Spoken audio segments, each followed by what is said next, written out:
I got all I want, and I got all I need, and I got everything.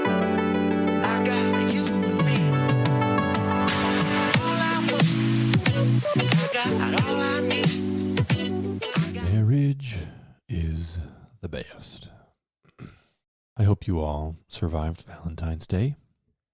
I hope it was a blessed day and that you were able to bless each other by celebrating your love and relationship.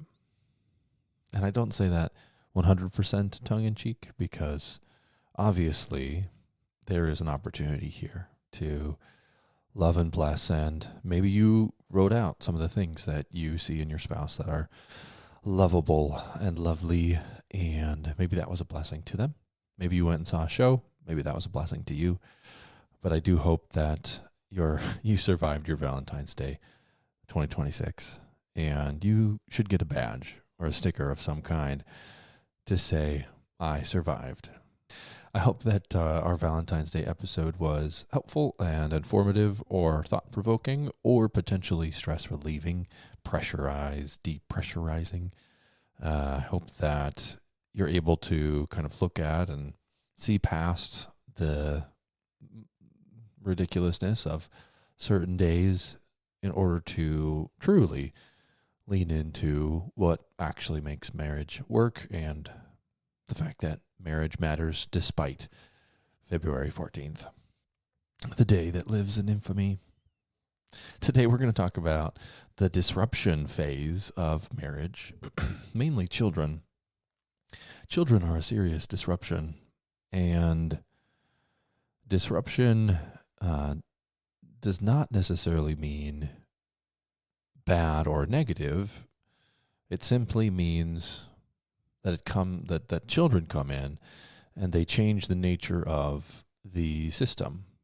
If you are living in a honeymoon phase of your relationship, or if you're in the disillusionment phase, or even if you're in the teamwork phase of your relationship, children will come in and disrupt whatever is going on within the relationship. This phase doesn't have a number because it can come into a marriage at any time.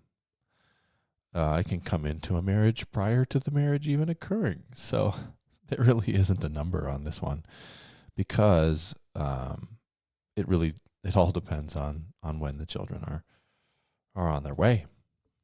And the phase or this disruption kind of phase also runs concurrently with whatever phase you're in. So it can happen during the honeymoon phase, it can happen before, it can happen during any of the other phases that we've talked about, and it can happen during, it also impacts and affects future phases that we'll talk about in the coming weeks. When children present themselves during the honeymoon phase, there is a shortening of that season of life, and I think it very quickly moves you from the honeymoon idea into disillusionment. I think that there is actually a lot of different kinds of disruptions that can shorten your honeymoon phase.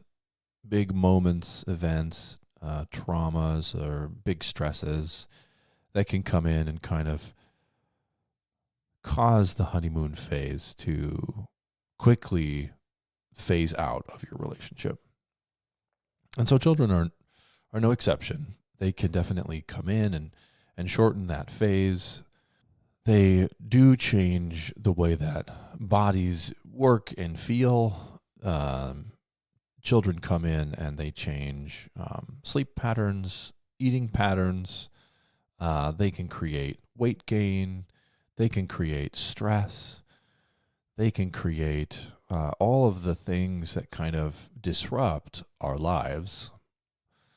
And they kind of force us to look at ourselves, look at our system, look at the hard things that we're going through, the stress relief that we are seeking, the coping strategies that we have, they take all of those things and they force us to grow up. They force us to mature. It's kind of like a mature or die kind of an idea. When children come into the honeymoon phase, it changes a lot and it changes it quite quickly. So you end up with a much shorter honeymoon phase.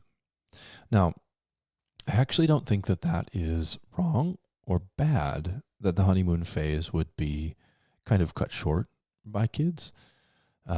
Kids ultimately are a blessing despite the disruption that they create. And growing and learning and maturing is a benefit, even though it is difficult, and even though you can put yourself in a position where you're having to learn and grow and change despite yourself, despite your current season, despite your desire. Maybe you don't want to grow, change, learn, mature. They come in and they force that upon us. And for some people, I actually think that happens. And it almost seems like the only way that individual was going to really grow and change and learn was if they were going to have this kind of disruption in life. And that it really makes us better people to be disrupted by children. It makes us, it forces us to look at ourselves. It forces us to turn toward our spouse, or tempts us to turn away from our spouses, which is something that we're going to need to learn to manage within our marriage, no matter what. Lots of temptations to turn away. And if we can weather the disruption of children, we can update our coping strategies. We can update our capacities for mature, healthy decision making.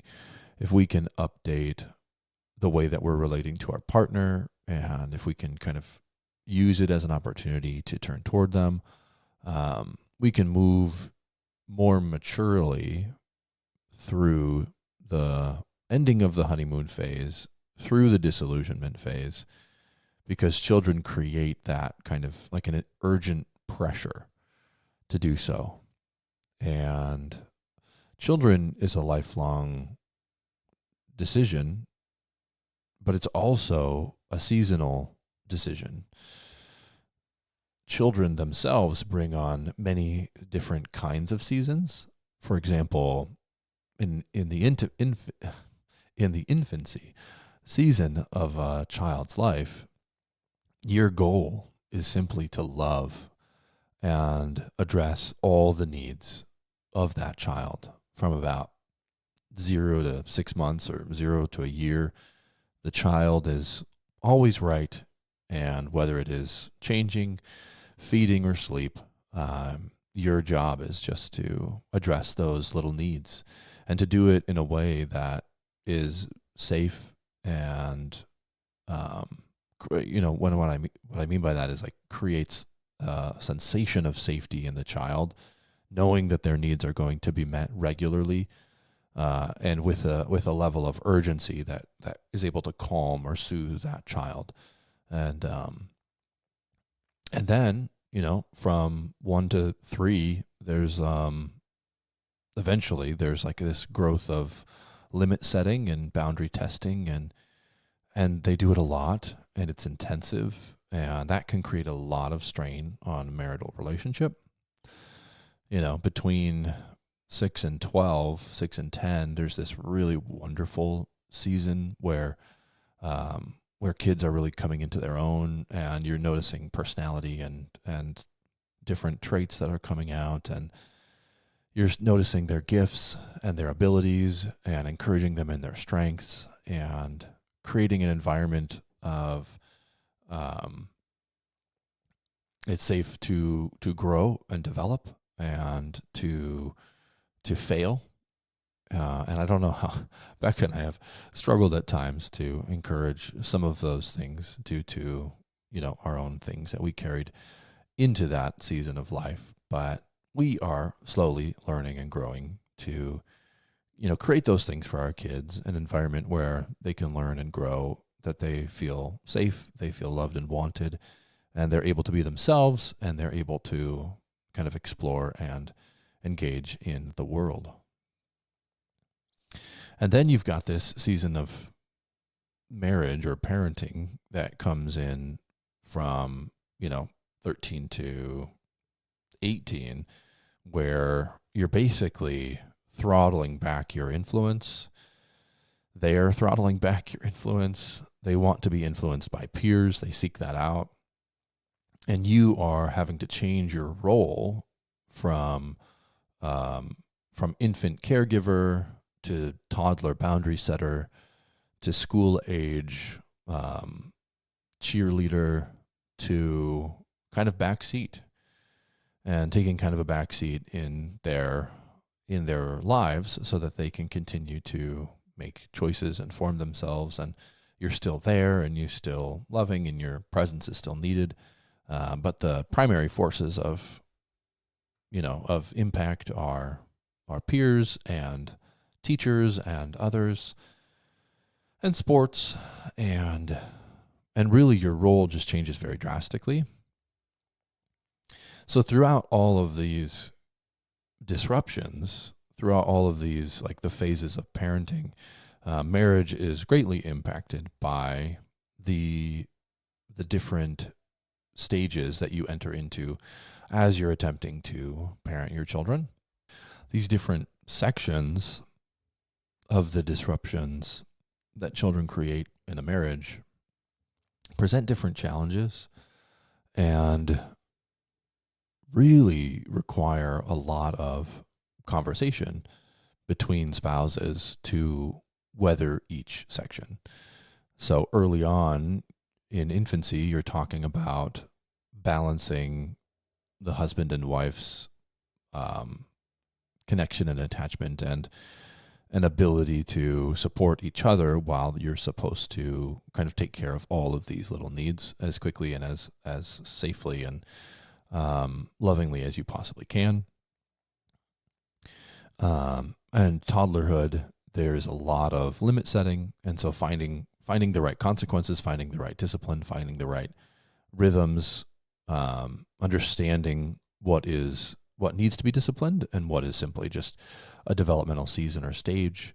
There's a lot of, during school age, there's a lot of trying to figure out how to kind of like continue to pursue the children in who they are and encourage who they are as they're learning and growing. And there's less boundary setting, but it's still happening. And those boundaries that you created in the toddlerhood are now kind of, you're seeing the fruition of that. You're seeing the fruit of that, but you still have plenty of time to continue to create those boundaries. And then as you're kind of throttling back and taking more of a back seat, you're positioned more in the back seat. You're not taking a back seat, but you're positioned more in the back seat rather than, the cheerleader on the sideline. You are trying to figure out kind of like a lot of the big questions. How are we going to respond to the really big emotions? How are we going to respond to puberty? How are we going to respond to dating? How are we going to respond to driving? How are we going to respond to their growing responsibilities? And so there's so many different disruptions across so much time that marriages are challenged to pivot and learn and grow as the children's needs change over time. So children come in and they disrupt the marriage, they disrupt the system, they disrupt all of the things. And we are forced to look at ourselves and to kind of grow and mature. And we are forced to make lots of decisions that many of them will fail. and we're forced to be, have grace for our partners as they fail, grace for ourselves, which is difficult as parents when we are failing. And our relationship is also pressure tested due to the amount of stress and strain and pressure children put on the systems. Ultimately, we need to guard the marital system from the disruption that children create. Not necessarily from the children themselves, but from the disruption. If we were protecting it from children themselves, then not having children would be a great option. And ultimately, I don't think that it is. I think that children actually create so much joy and love and maturity and transformation in people's lives that not having children by choice actually can create other mental health and other related issues and struggles. But the disruption that children create is a serious thing to be contended with. And if we are not really careful in our marriages to guard the marriage from that disruption, then we find ourselves in extremely stressful, difficult scenarios that can very easily wear down a marital relationship. We already talked a little bit about how this disruptive phase affects the honeymoon, how it shortens that down. As I was thinking about disruption within disillusionment, I actually think that that is one of the more difficult setups for children entering into the world and entering into a marital system. When children enter into the disillusionment, I actually think it kind of exacerbates whatever disillusionment is there. And if you're not really careful, I think it can create, it being the disruption phase, I think it can create an excessive amount of stress on the marital system, which can lead to people turning away or even turning against their marital relationship. So if you're in your disillusionment phase, and you're finding all of these things that are difficult or stressful within your partner, the honeymoon kind of glaze is wearing off, and you're realizing that this is a real person with real strengths, real weaknesses, and, coping strategies and difficulties of their own. And then the stress of the changes that occur within pregnancy, and then the stress of a lack of sleep and other related challenges come into play. It can be very difficult to stay loving, to stay connected, to want to pursue, to want to do the work that marriage requires during this disruption, and not allow that disruption to kind of steal your loving affection for your partner. If you're having children and this disruption is occurring within your teamwork phase, and you have done a lot of the foundational kind of setting, laying those foundational bricks down already, I think that the phase of children has less of a disruption. The disruption is less measurably, although it is never negligible. If you have grown and matured to a certain point, or even beyond a certain point, and then children come in, the stress testing that children create is less of a disruption. So if you are, pretty secure in your finances, and then children come along, you still have a disruption in your finances. And that disruption in your finances can cause stress and strain depending on how you're moving through that. But it is markedly less than if you don't have any security in your finances and then the disruption comes along. Again, the disruption is not the child, even though it is the child. The disruption is all of the things that come with the child, not themselves. I actually think that's a helpful distinction in our culture, because I think that in our culture, people view children as a disruption, like children themselves. But like our 5 are not disruptions in and of themselves. They are incredibly beautiful individual blessings. And we are extremely grateful for our ability to have them disrupt our lives and to have them force us to learn and grow and change. It's a beautiful blessing, even though it is also a great disruption in our lives and creates a lot of responsibility that we have to then learn to manage, whether we like to manage those responsibilities or not. And that's a wonderful thing. It's a really wonderful thing.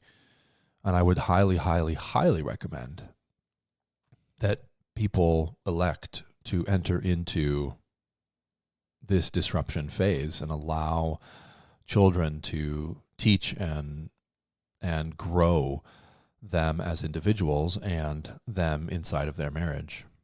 So the disruption comes, you're in the teamwork phase.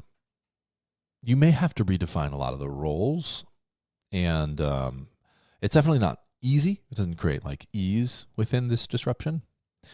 However, it does, the stress and the stress of the season or the phase is different when you are already in that teamwork phase and you've kind of moved through to the disillusionment phase.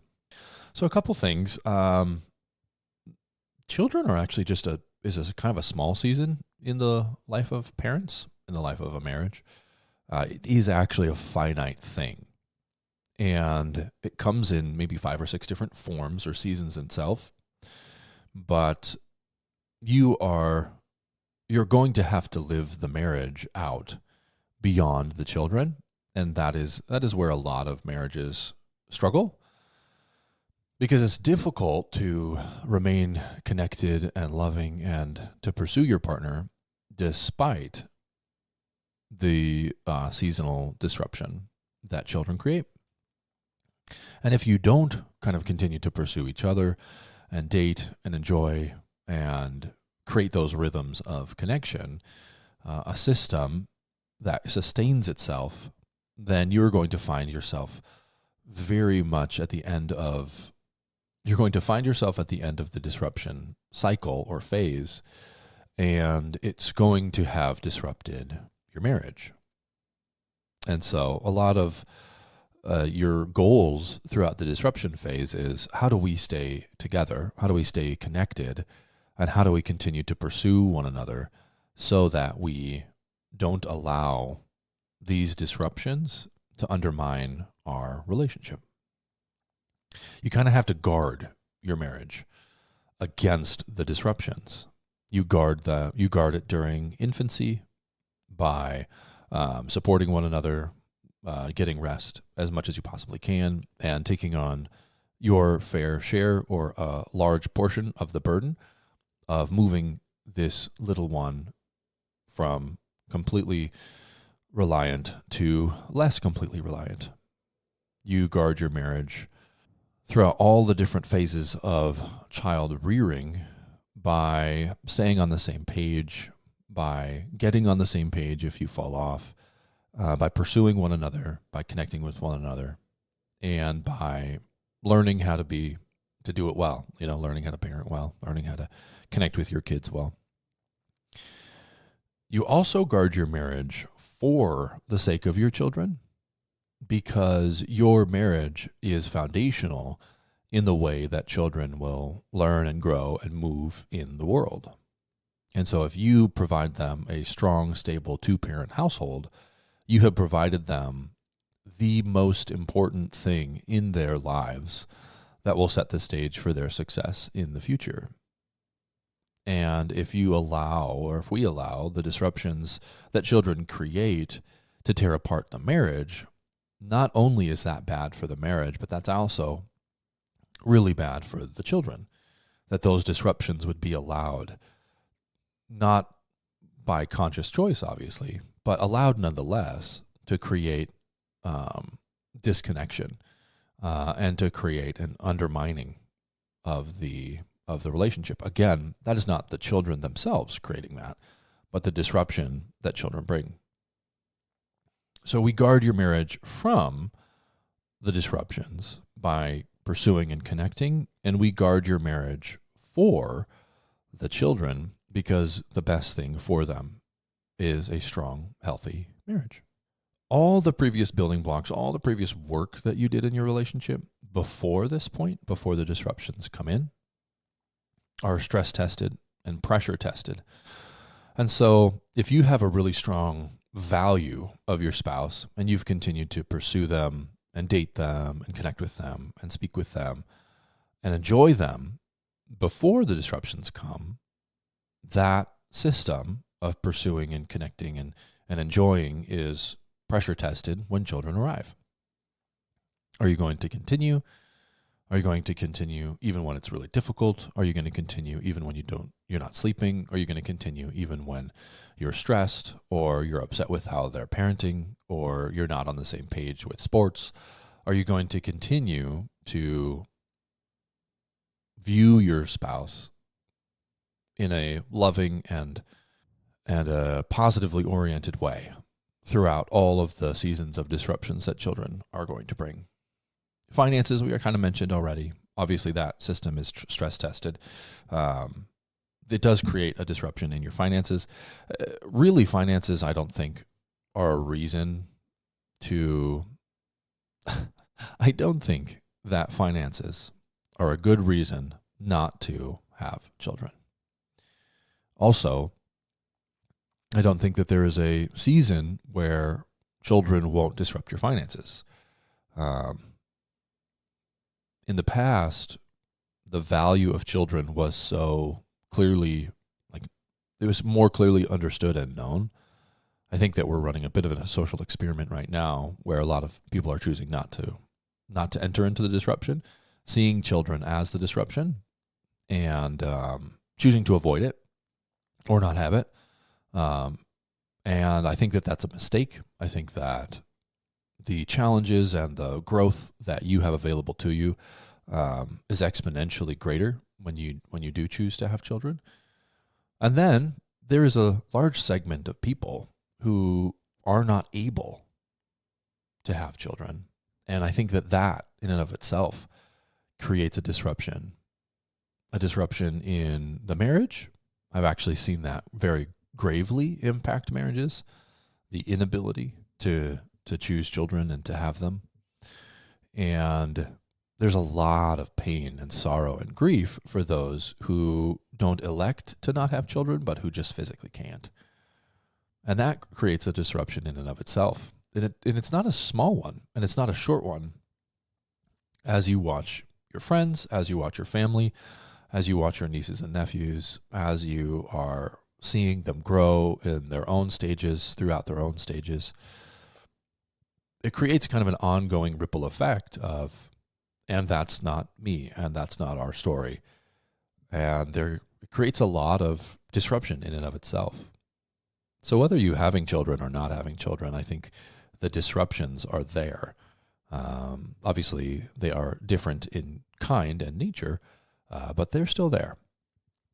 All the other building blocks, you can think of, a bunch of other building blocks that are stress tested when the disruptions come, whether you are really strong in those building blocks or not. I was talking to a couple the other day who built their foundation in a hurricane, figuratively speaking, and it's remarkable how strong and healthy and wonderful they are as people, and that their relationship is. Now, they're still working hard at it, which is a testament to them, and they're really wonderful in the way that they're doing that, but they know how the disruption of children creates an intense level of stress and pressure.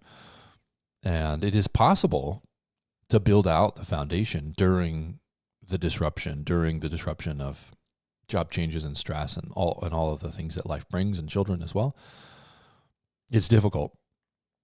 It is very difficult. But getting through something like that, having been through something like that,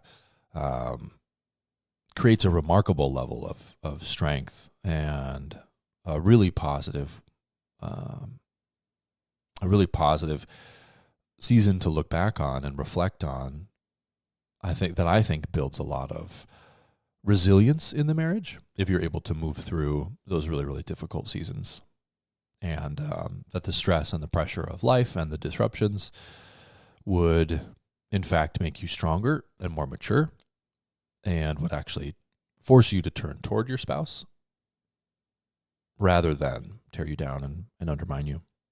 And then obviously during the disruption phase of marriage, you need a lot of really strong rhythms of connection so as to guard and protect your marriage from all of the things. That's our episode for today. We hope that you enjoyed it. Feel free to shoot us an email if you have any questions or thoughts. We love to receive those things, and we are always encouraged by them.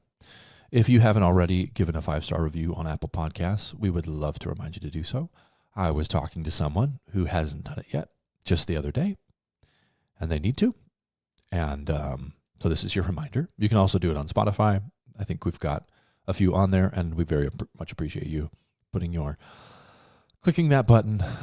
It doesn't take a whole lot, and the sentences don't have to be long if you're going to write a review, but it does help other people to find us out. So we hope that you enjoyed today's episode. Feel free to reach out, and this is the end. All I want, and I got all I need, and I got everything. I got you and me. All I want, I got all I need.